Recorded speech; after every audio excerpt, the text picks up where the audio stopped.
This is Loudspeaker.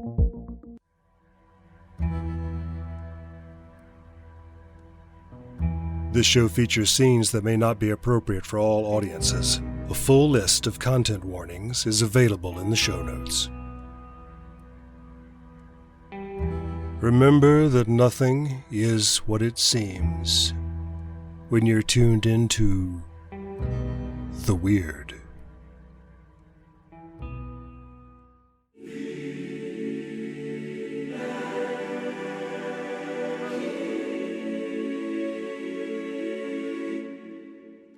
Are you feeling disconnected, looking for support and not sure where to start?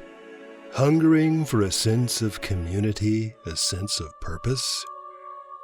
You may be able to find what you're looking for in the town of Harpstead, a small, close-knit community nestled in the scenic countryside of Pennsylvania.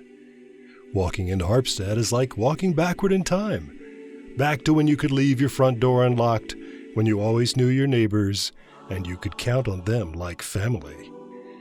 It's a town united by strong moral values.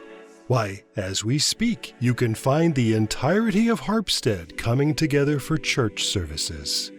Let's listen in on today's sermon, shall we?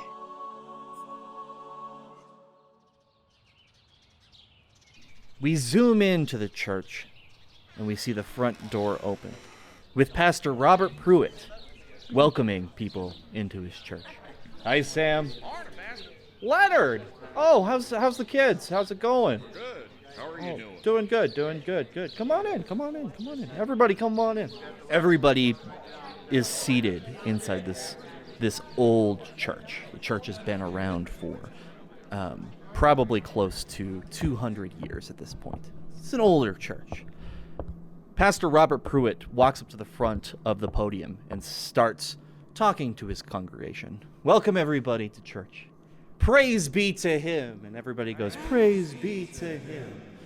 And Pastor Pruitt looks over and he says, well, our wonderful Rachel has agreed to go home today.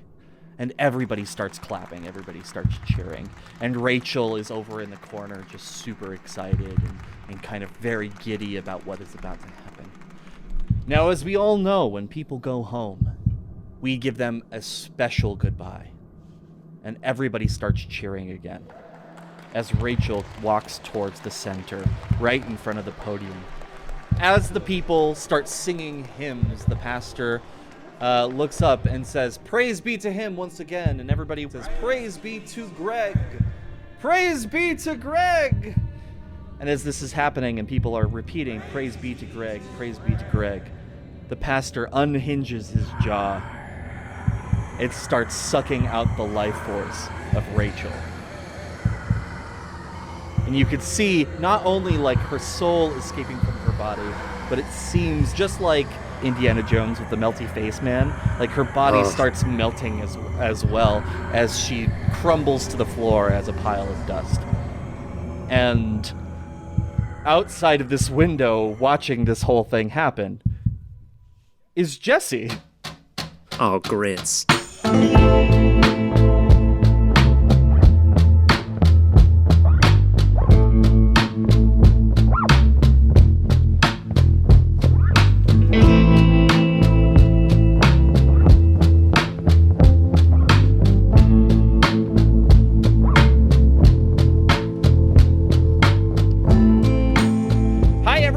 Welcome to episode 3 of The Weird.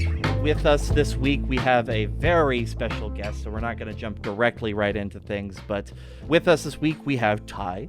Hello. Yes. Explain your show, announce your show, and tell us who you are and what you do. We don't have guests on this show. Explain yourself. We don't do the guest thing. Yeah.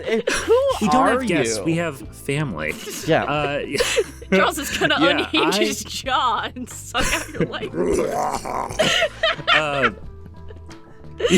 Yeah, I am Ty. I run the Side Character Quest podcast, which is a tabletop role-playing game podcast where we have just two people, me and a guest. It's sort of an anthology series, so like every 3 to 6 episodes, we switch to another character, but they're all in the same world, and that world slowly builds out, and you discover mysteries and connections between all these different people. It's really fun. I like it a lot.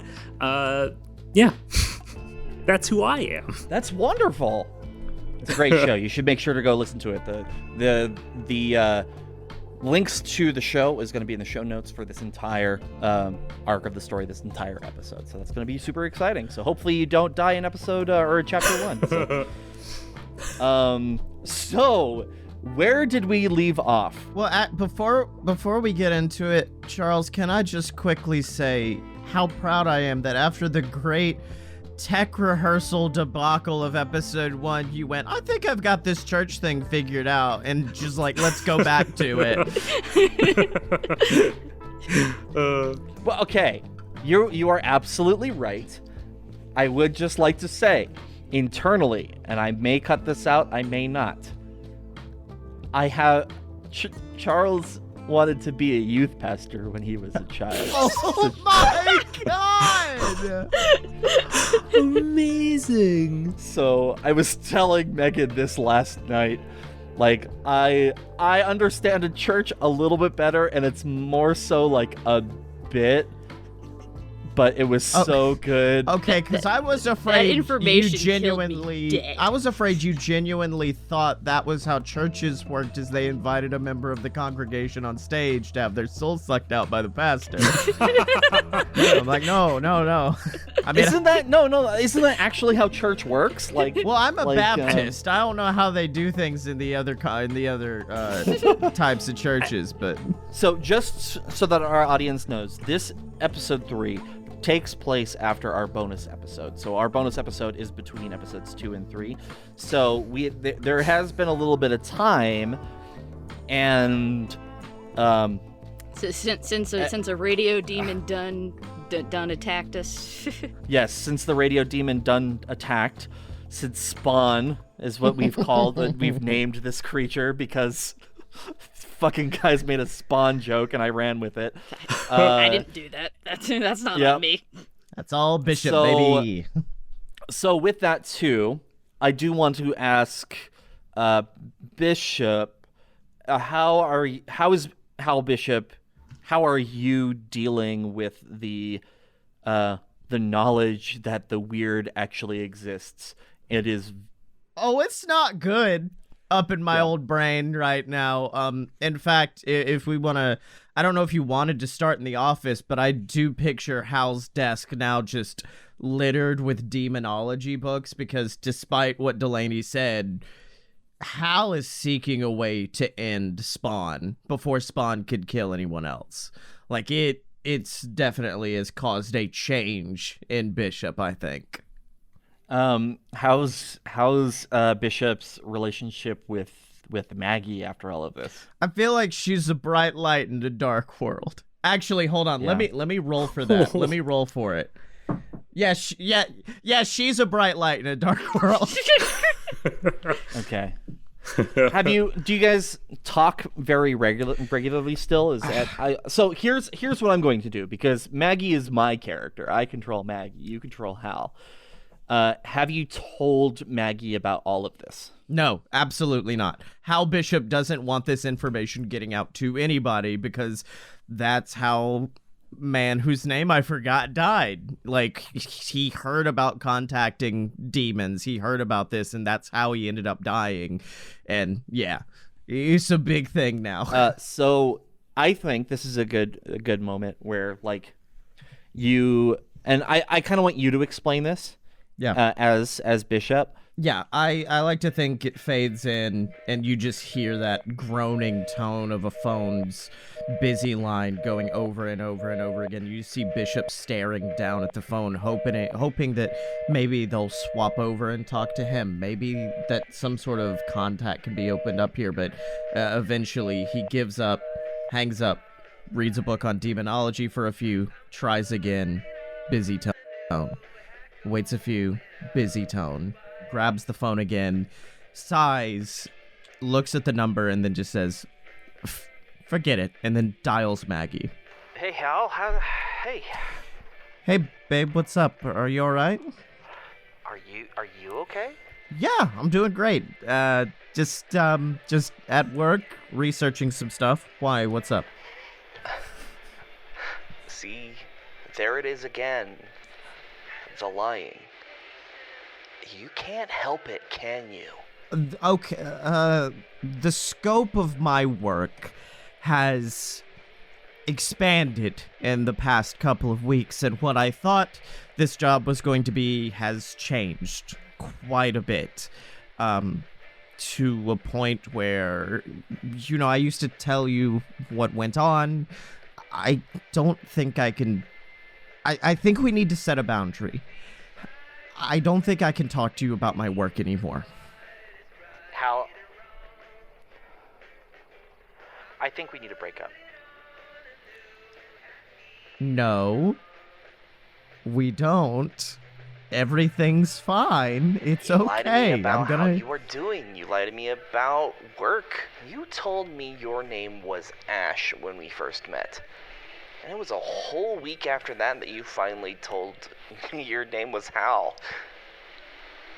How would you feel if someone you trusted lied to you as much as you have to me?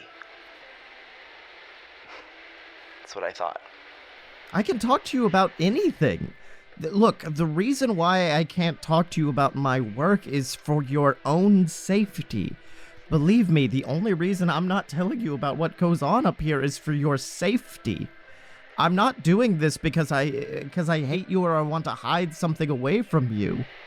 Hal, you're a real nice guy, and I honestly wish you the best, but this is not working out. And I wish you got eaten by a goddamn dinosaur. And then I hang up the phone.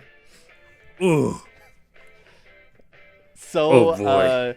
is Ash in the... No, Ash is not in the room at this time. I think Hal made this call when Ash wasn't around. Where is Ash right now? Like, what is Ash doing? I think Ash is heading up the elevator or like coming to the office, right? Sure. Sure. So I think that you Why kind of not? just after a few minutes of just Hal actually lighting up a cigarette in the office, I think, and just brooding in that space, I think Ash walks in. Hey there, Hal. So they delivered the takeout to the 14th floor again, and I had to take it from the desk of the guys who work on the public railways. I swear to God, if it happens again, I'm gonna start throwing fists. I don't care who they work for. Ooh, I'm working on bullet train schematics. I'm so special. I got a bullet train right here. And it's for anyone who's going to touch my gosh dang crab rangoons. I swear to God. Anyway, here's your fried. Oh, okay. You're smoking in the office. You doing okay there, bud? Yeah, it's Department of the Weird. We can really get away with whatever we want, right? I mean, it's fine. I mean, I don't think that the smoke alarms discern that kind of thing. Don't worry about them discerning. They're disabled, so it's fine. When did you do that? Before I lit up the cigarette. Okay, It's a really simple A-B situation. You disable the smoke alarm. Step 2, pull out lighter. Step 3, smoke the cigarette. Okay, we're in a sassy mood, I see. And Ash just kind of nudges the fried rice across the desk towards you. And then all doing that, kind of grabs the stack of demonology books. I'm just gonna take these. No, leave that one. On the very top. I'm not done with it yet. No, I think you are. These are mine, and I can take my things back if I want to. That's the beauty of these being my things. I rented that one from the void. That one is mine. Leave it. Nope, I don't think so. It's mine now. I've decided. I'm making an executive decision as the senior member of the department. It's my book now. All right, have fun. And then I put out the cigarette in the fried rice, and then I leave. In the hallway, Delaney can briefly hear, "Fuck you, Rudy!" And then then I'm gone. Oh boy. Where do you go back to your apartment, Hal? No, I think I go to a local bar. Like, I take the car, so good luck getting there, Delaney. But yeah, I go to just a local bar. One where they let me smoke inside. One where everyone knows my name. Except they probably don't, because I've never been there. Cool. So, the bartender walks up to you and says, what can I get you? Double of scotch, no ice, water on the side. And he just walks away and starts making your drink. What is Ash doing right now? Well, you've left me in kind of a difficult position here. Actually, wait. Okay, no, wait. I've got a really good idea. Well, as we previously established, remember, taxis are a thing. You don't control the only means of transportation. Ash lets you cool down for a bit. I'd say maybe, like, hour and a half, 2 hours later, Ash does show up at the bar, because we do need to get this goddamn story moving. And they do slam a file down next to you. It immediately shakes the glass of the 5 different rocks glasses around the table in front of me, all of which are empty. Cults. Okay. Do you have anything else to say other than that? Yes. You might want to look into a drinking thing. This it's really early in the day, but I mean, mostly cults. Cults. Okay, tell me the story. Well, okay. Here's the thing. I'm a little worried about you. As your partner, as your work associate. But I know you get weird about that. And so, of the many different dossiers that cross my desk, I thought that you might like this one. Because, well, the thing with cults, from what from my personal experience, there's generally not anything ever supernatural at the root of them. Just some charismatic, slimy sociopath or sociopaths looking to take advantage of some vulnerable people, looking for something to believe in. And I thought that you would enjoy the opportunity to possibly have the chance to shoot someone like that in the kneecaps, and also maybe get the chance to get out and get some fresh air out in nature, in the beautiful mountains of Pennsylvania. No weird stuff. Just a bunch of jerks in a cult. So what you're telling me is that in Pennsylvania there is someone who is taking advantage of emotionally vulnerable people, leading them in for months and giving them all the love and care that they can before eventually breaking them and taking advantage of them, and I get the opportunity to shoot them? More than likely. Fuck yeah, let's go. Ah, see? I knew you would enjoy it. You're not gonna ask how Ash found you at the bar. I think that's an in-car situation. We go out, we get into the yellowed orange Ford Fiesta. So, how did you find me here anyway? Just partner intuition. and not a tracking device that I put in the Ford Fiesta.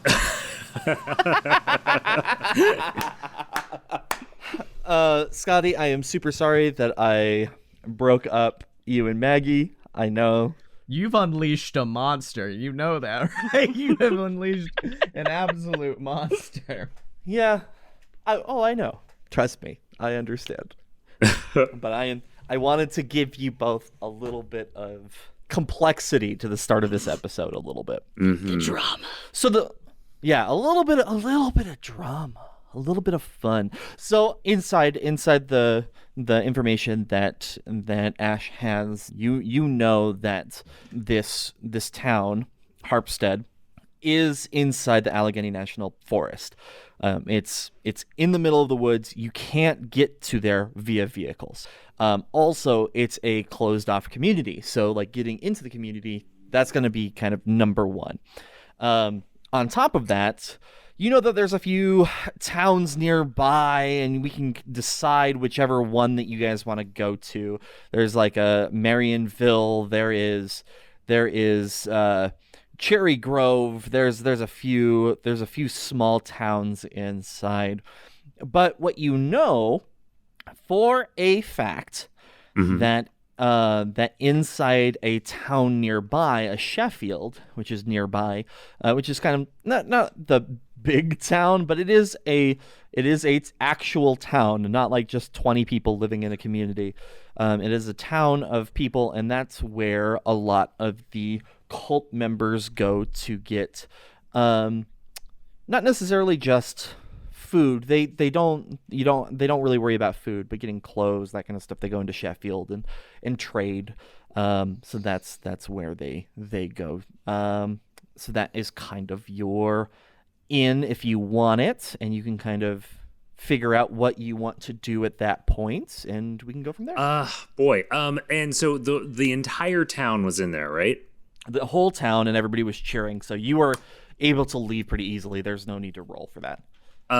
Did it and perhaps you're still setting the scene and you don't want me to ask too many gameplay questions right now? Ask. Okay, cool. How did it seem like the thing was still going to be going on for a while, or was because it had just started? Yeah. So is it safe to assume that I have a couple hours? Or an hour? I would say you probably have like a good solid hour. But okay. Like, I also want you to consider where you are mentally with what you have just seen, and if you would handle that well, if Jesse would handle that well, or if he would freak out. I think, oh man, you're right. Because what I wanted to do there was I wanted to say that he would use that time to go check out the home of the pastor, I guess. But you're right. I don't think that he would. I think his first move would be to try to head towards leaving the town. Okay. And because he parked a ways off and then like hiked in. Okay. So that his car wouldn't be spotted. And he is going to start going in that direction. We cut to the scene where Jesse is just like running through the forest, just like running through the trees. Jesse is parked significantly away and kind of hiked in so that he wouldn't have been noticed. Smothered, covered. Oh, golly. There is a major road about 2 miles away. So is Jesse kind of more of an athletic individual, or? He was in his high school track team, but it's been a while and he has done nothing to keep that up. So he's got a little bit of a paunch, but he knows how to run. He just is not very good at it anymore, if that makes sense. Yeah. So I think you can run a little bit longer distance. I don't think like 2 miles is like too hard. Like you're not sprinting, you're just running away. He burns out a lot faster than he thinks he will. Right. And I think this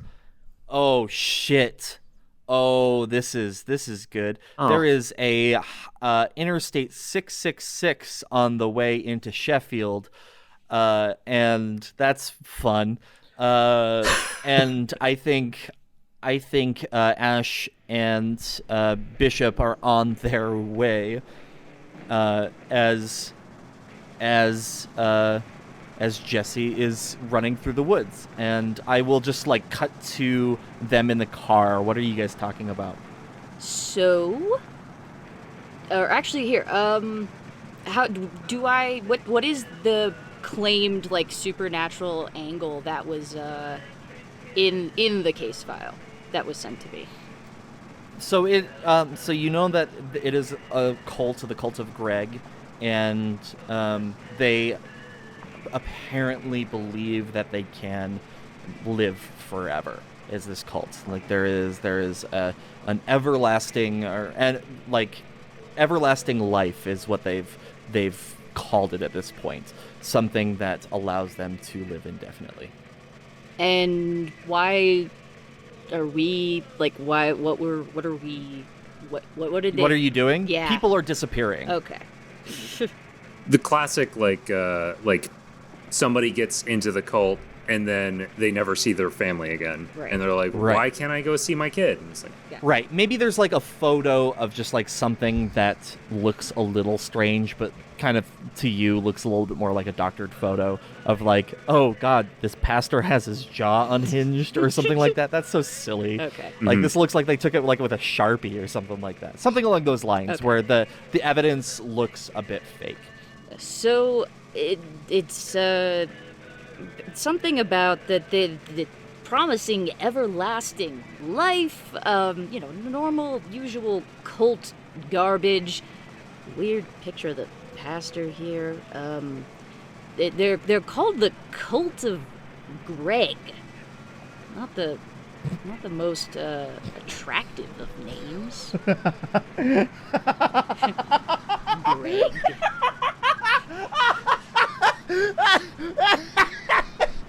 Wow, I did not expect that to hit as hard.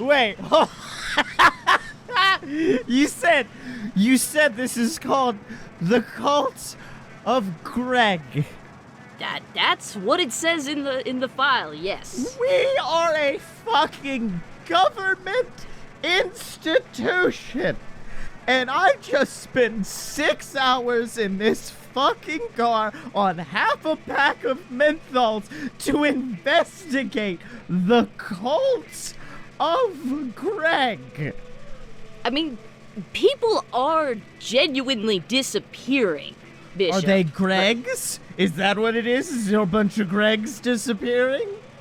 I mean, that that would be that would be kind of funny if, like, specifically only Gregs were being murdered, but no, it seems like it's an indiscriminate murdering of people, not just Greg. No, how? That's a man in the road. Yeah, and then I need Jesse and I need Hal to both roll for evade. Rad. So this is the first roll of this episode. How do y'all roll? I rolled an 8.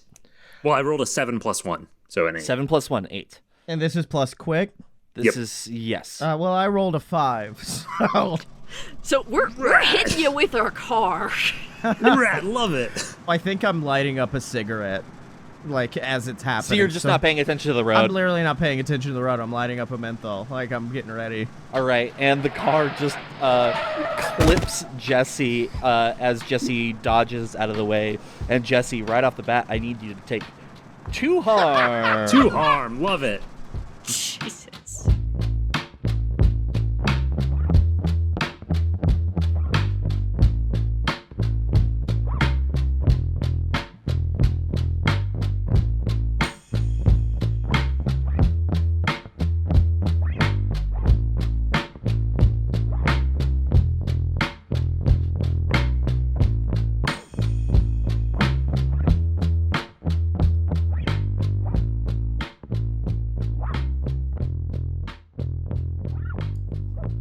Hello, everyone. It's me, the director of the weird Mario, I guess. How are you liking the new episode so far? Did you expect these 2 hooligans to hit somebody with their car? I for sure didn't. welcome to the first chapter of episode 3 titled Welcome to Harpstead. If this is your first time checking out the show, welcome. It's an interesting place for you to jump in, but we welcome you along on this journey anyways. The show airs every other Tuesday night first on Loudspeaker, our network, and is released the next day on your podcast app of choice. We do listening parties in our Discord, which is filled with a great group of people. So make sure to join the Discord and join the fun. Links to our Discord are in the show notes, as well as to all of our social media. A few quick thank yous before we get back to the show. Thank you so much to Lee Shackelford, who voiced the intro at the beginning of the episode. Once again, absolutely nailed it. Holy crap. Lee, you're amazing. Thank you so much. Thank you to Nancy Dreckman for voicing Cheyenne Day, the DJ of The Vibe, our sister show. That happens on off weeks of ours. So if you need some solid music to fill the void that is the off weeks of our show, I highly recommend checking it out. Thank you so much to Ty from Side Character Quest for joining us this entire act. Please make sure to check out his show down in the show notes. Thank you so much to Loudspeaker for helping us make this happen. Loudspeaker is a hybrid radio station / podcasting network that focuses on creating shows that are run by members of underserved communities. The Vibe airs there. My other show, Mixtape Number 9, airs there. There's a ton of really good stuff. We just added a whole station of 80s music. Because it's a radio station, we have a lot more flexibility when it comes to the music on the show. So that's pretty awesome. So the version that airs on Loudspeaker, it goes on our Patreon. Don't snitch. Is scored differently. And then also talking about Patreon, thank you so much to our patrons who help make the show possible. Funding has gone to upgrading our equipment. I got a nice new microphone. We're working on doing some video content. I don't want to spoil things. It pays for us to have the sound effects that we use, the music libraries that we use, and the show wouldn't be at the level of quality it is without their support. So if you want to consider joining in on the Patreon, please consider it. It's a lot. We got a lot of great stuff. We have just released our third class to the game that we're playing. So we released the hacker class, and then on Thursday we're releasing the fourth class, which is going to be the journalist class, which is the class that Ty is playing through this arc. Next week we're going to be releasing a talk about Jesse's character, as well as the journalist playbook. And then besides from that, you get the ad-free experience. You get a bonus episode, which happened right before this episode. We mentioned it at the beginning of this episode, featuring it's were-corgis. It's were-corgis.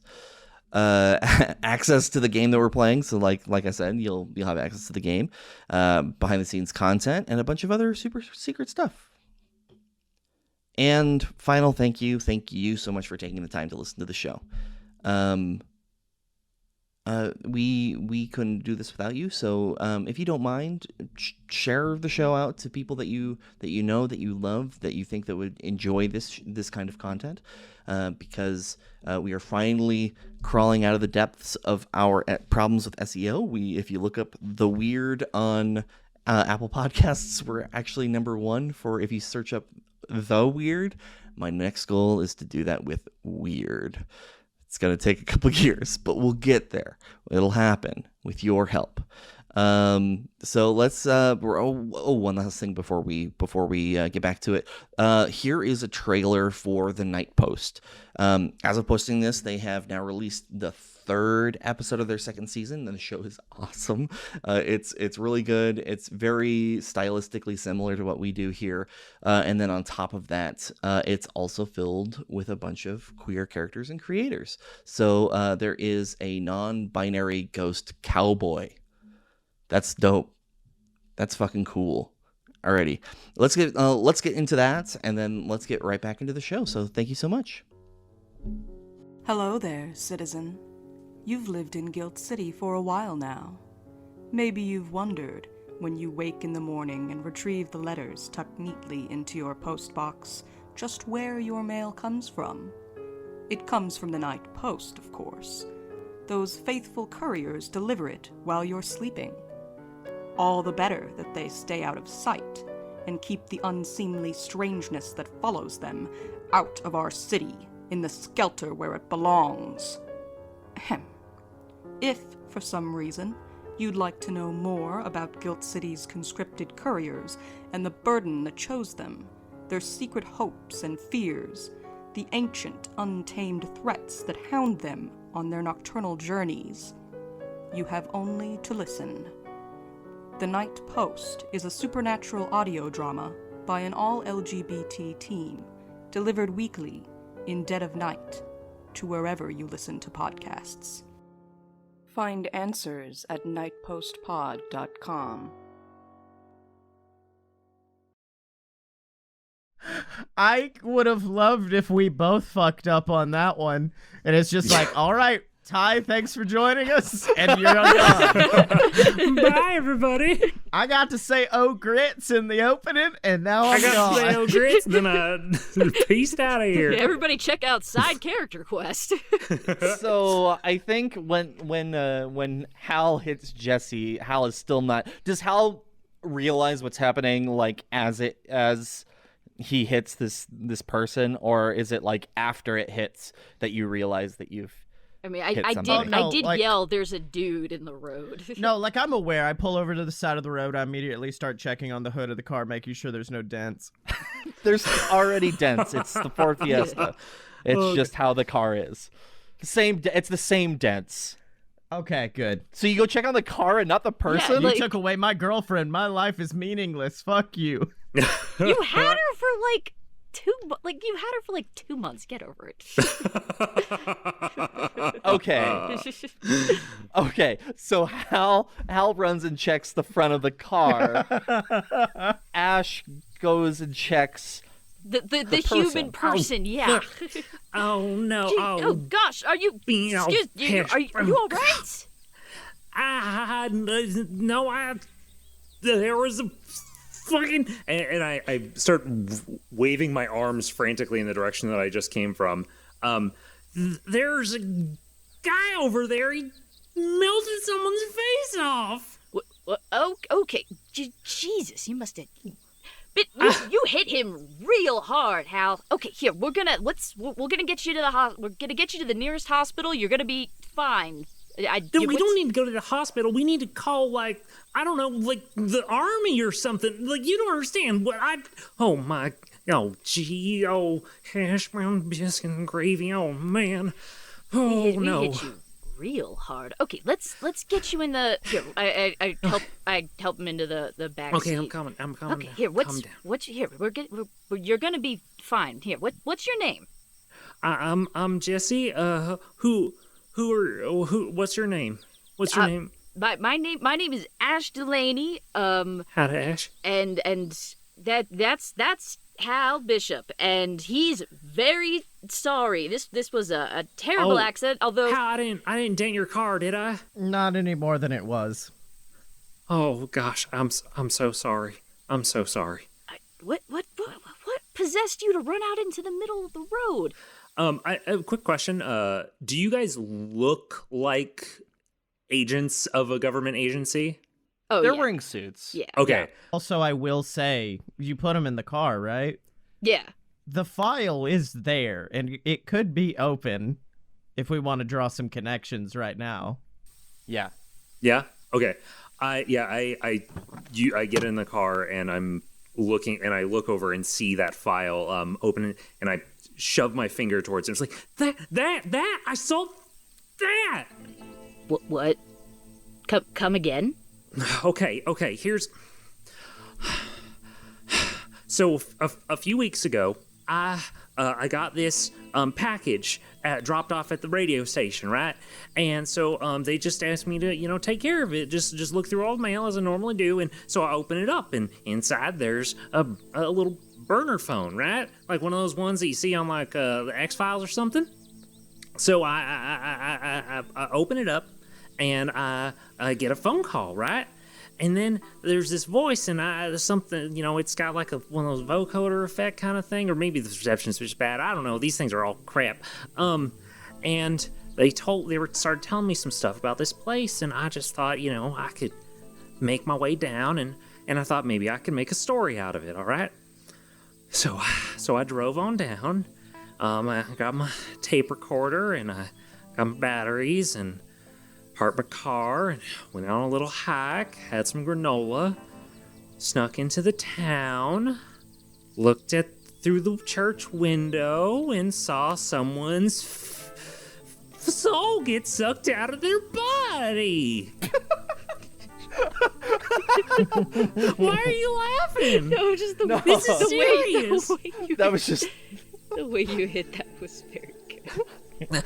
I swear it's true. It's this guy right here. Like, his jaw just stretched out, and like, why do you have this file? What are two people in government agent uniforms with a file doing, rushing towards a town where you claim a man just had his soul sucked out his body? I fucking wonder why we're here. Oh, okay. Now let me ask you a question. Yeah. You said you wanted to turn this into a story, correct? Of course, yeah. After you saw what you did, do you still want to turn this into a story? Yes, I do. More importantly, are you willing to take us back there? Either you guys have, like, I don't know, holy water or something? Ash starts petting it. Oh, God. Oh, I had some at the office and I didn't bring it because I didn't think this was gonna... Oh, dang it.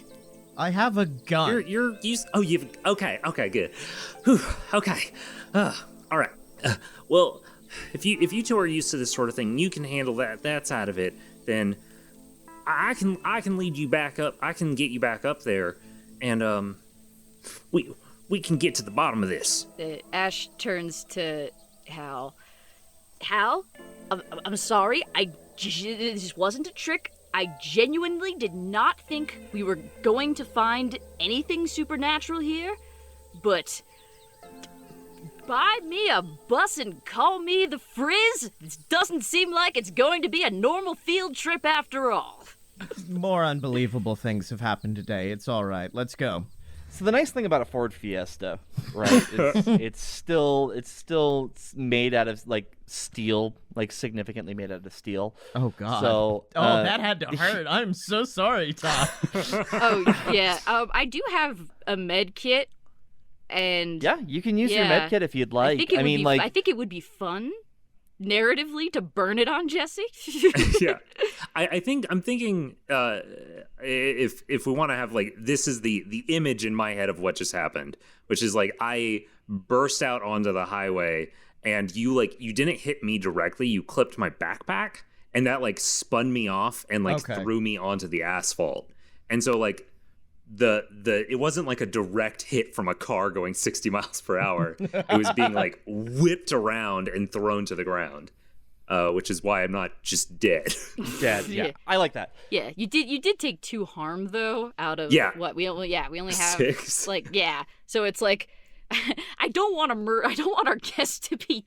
We need you alive for at least a few episodes. So yeah, I skinned the heck out of my shin as I hit the ground. Yeah, ripped one of my pant legs a little. Okay. We do want to get in there as soon as possible. I don't want to burn time having to drag you to a hospital. Let me shuffle through. What have I got here in the back? If I patch you up real quick with a med kit, that'll do the job. Sure. You guys are more experienced with this than I am, so yeah, go for it. Question. Yes. It's fair to say no to this, but okay. Anything for the story, get 1 experience when you prioritize the scoop above the safety of the group, because I'm choosing to return to this place despite having just seen the demon suck out. Yes, and you also and Scotty failed to roll, so Scotty, you also mark experience. Cool. So let me pull up the medicate. Okay, here we go. Whenever you treat someone who has had significant harm inflicted on them, roll Shrewd, because, I don't know, why not? 10 plus, reduce harm by 2 ticks, 7 to 9, reduce harm by 1 tick. Note, you cannot use Medicaid again until a character takes more harm or is in a proper medical facility like a hospital. You must have an item on hand. I rolled an 8. So I got you down by 1. Rad. Cool. So, Significant. yeah. So with this at 1 harm, you still like you feel better. Like you really scraped up your side, I think. But with that, with being patched up, it's going to probably leave like a minor scar, and it's going to take some time to heal up. And currently, I think Jesse is not necessarily like walking with a limp, but just still feels really achy after this whole instance. So the three of you make your way, and this is happening in the car, but you're making your way into the town of Sheffield, which is just right up the road from where this happened.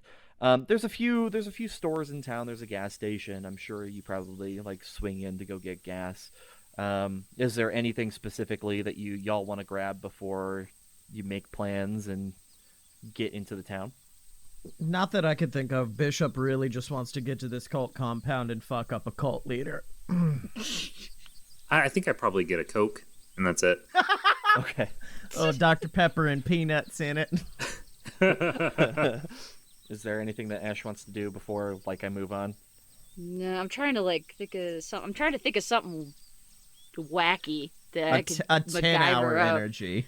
Because that's really well, because Ash didn't bring any shit because they weren't counting on it, encountering anything weird. I get Right. a bag of trail mix for the car.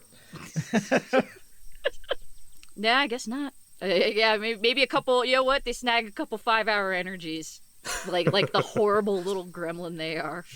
Okay. 10 I hours of dig energy. You get 5 of them. You want the full day's worth of energy. And then you know what? They drink 2 immediately at once. Cool. Yeah. Welcome to Ash Delaney. How does this? I mean, like you've experienced this enough, Hal. Does that phase you at all at this point? No, I immediately respond with, you have to be careful with that. That'll kill you eventually. And then just light up a cigarette.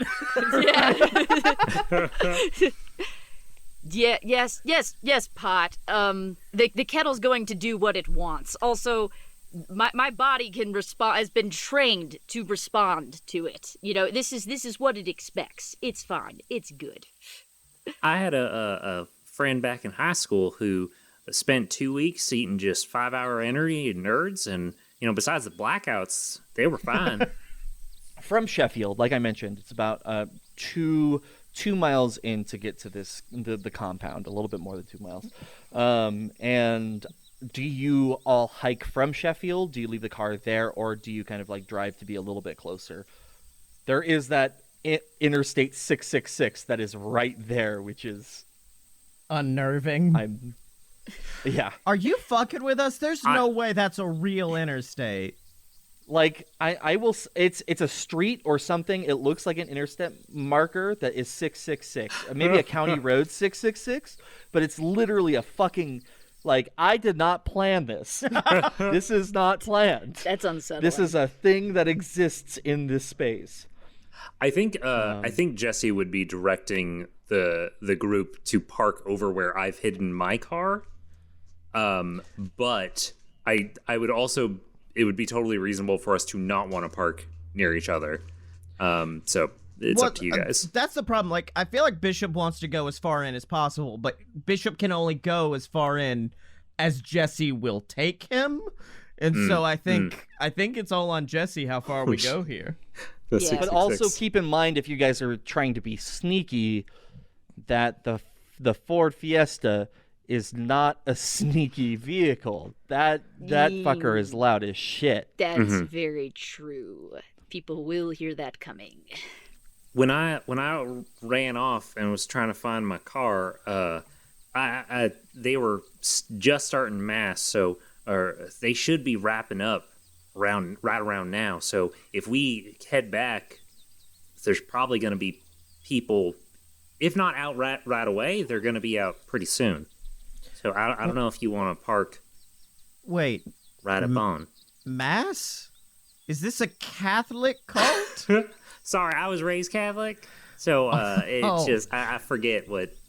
No, we can park over here. It's okay. Yeah, All right. probably don't want to, we don't want to we don't want to announce our presence, and I know you've grown attached to your baby there, Hal, but it's not subtle. It is a banana mobile. I know. It's also loud. And then, we park in. Also, Banana Mobile was out of character. Hal is a cold, heartless bastard right now. All right, so you make your way through the woods and the Appalachian Mountains. I don't know if you guys have ever been. It's thick. It's quite thick woods-wise, and it's decently cold. Like a nice chill because it's pretty humid. Since you're closer to the ocean than a lot of other places, so it's the nice little twinge in the air that you feel, which honestly is a little strange because as of right now I feel like we're in the middle of the summer, so like the cold is just a little I wouldn't say strange, but it's different. It's not something that you would normally experience this time of year. But you make your way towards this town, and as you do, the closer and closer you get, the ground stops from being like this nice like brown earthy tone, and you can start seeing that as you get closer and closer to the town, the ground beneath you is turning more into like a white sandy kind of area. So you realize the closer that you are to this town, the more of this like white sand is around. You find yourself at the edges of Harpstead, standing just feet away from a large fence made from a dark material that surrounds the entire perimeter of the town. The bars that protrude out of the ground are about 10 feet high, making it difficult to get over. They are close enough together that someone like me, 6 feet tall, 220 pounds, couldn't manage to squeeze through. Small they-thems, however, can. So that is something to consider, that maybe Ash realizes that they can be a little bit more sneaky and get in here. You can see, because you are not like right on the fence, you're kind of maybe hidden a little bit into the woods a little bit, because it basically goes woods and then the fence and then that space. So you're kind of hidden in that woody area, so people couldn't necessarily see you unless they're really looking for you. But you can see that people are starting to make their way out of the church and into like going back to their homes, kind of greeting each other, shaking each other's hands. Have a wonderful day, you too. What do y'all do? Okay, so clearly we're pressed for time. Jesse. Yeah. You wouldn't happen to have a cell phone, would you? I don't carry them. I don't carry them myself because I don't trust the government to not tap them. I've got this one. It's the burner that they gave me. So I mean, I've only used it to call them. Good enough. Don't care. Gimme. And Ash takes it. And Hal, you've got your phone on you, right? Yes. Great. Keep it on you. I'll be in touch. And Ash jumps through the bars. Oh man. What happens if my source calls them while... Oh, no. So Ash Delaney runs into the town. I need you to roll something in regards to, like, a stealthy kind of roll, and I'm guessing this is our third roll, which is another evade roll. This is what I'm guessing is happening here. It's a very evasive episode. Right, and I'm thinking here, and this is just something that we'll need to update the game, I think evade also needs to be kind of like a stealth move, but that is something that, because there's a lot of sneaky movements with you guys, I think that we'll make evade also like a stealthy kind of roll. Yeah. So what I would like you to do is I would like you to roll evade. That is an 8. Okay. This keeps happening.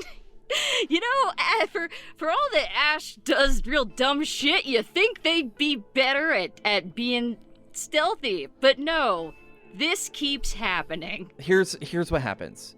You get two choices. A, this is a failure. Or B, while you're rolling, you drop the phone. Yeah, all right. Yeah. I'd rather drop stay. the phone? Yeah, I'd drop the phone. So Okay. I'd rather not get fucking caught. so just so that I can picture how this has gone down, you have like gone through the fence. Yeah, presumably while yelling, stay hidden, and then I imagine while running through, trying not to be seen by the people coming out of the church, I did some kind of little roll or somersault or some shit to hide behind a building, and the phone did fall right out of my pocket, presumably along with an empty 5-hour energy. And do we see the phone fall out, but we can't say anything because that'll draw attention 100%. to Okay. So as oh no, oh dang it, they dropped the phone. Oh, you dropped horseradish. Oh, hash browns. So as you're running in, the phone drops. They say the line, and as Jesse is saying that line, a voice comes from the woods right behind them and says, "Dropped what?"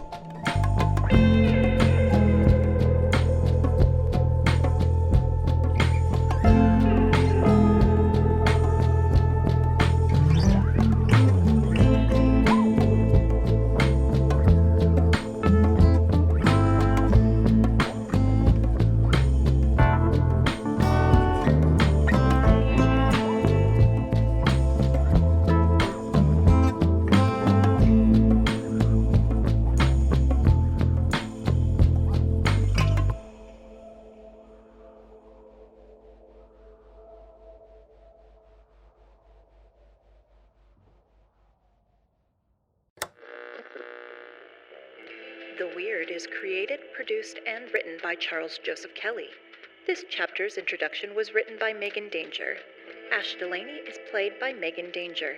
Hal Bishop is played by Scotty Moore. Cheyenne Madej is played by Nancy Dreckman. The narrator is played by Lee Shackelford. Guest starring Ty from Side Character Quest as Jesse. Everyone else is played by Charles Kelly. Thanks for joining the Weird, y'all. This has been a production of Loudspeaker Networks. For more on this and other programs, visit loudspeaker.fm.